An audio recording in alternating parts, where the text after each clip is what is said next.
RPE, perceived effort, versus percentage of maximum heart rate training. Okay, do you work in the blue zone, 65 75, green zone 75 to 82, lactate threshold 82 to 88, and upwards VO2 max like 88% plus, or do you use perceived effort? Well, when you're training at the very beginning, all right, or whether you're adding another discipline into training, you might want to tap into the perceived effort. The reason for that is because, like, I'm a superb runner with weight up and down hills over long distance. That I'm an elite athlete, if you want to call it that, normally, when you look at that. But am I the same at cycling or track running or 10k and 5k running? No, certainly not. So when I add cycling into my training, I use perceived effort. The reason why that is because although I'm good over hills, it doesn't directly translate to good cycling, does it?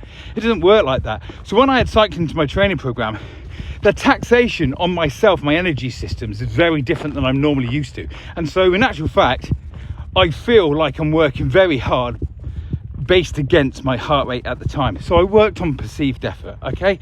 It's exactly the same when you're doing any type of discipline. Certainly at the beginning of training, when you're at the beginning of training, you might be that you can't run in the blue zone very well because it's too slow. So run on perceived effort, okay? As long as you're not overdoing it. Most people say stick to a percentage of your maximum heart rate because I don't trust you to run in the blue zone. And you're going to end up doing most of your sessions, like everybody does, in the green and the amber and the lactate threshold amber zone, because it feels comfortable, it feels slightly challenging, and they want you to be in the blue zone. Okay, now first of all, like for example, I've only been training for about a month because I've also been ill, and I'm working my way up. So currently I've been using a little bit of RPE and using my heart rate as well. So where do we start? Blue zone, green zone, amber, red zone, which is your base work, zone 2, zone 3, zone 4, zone 5.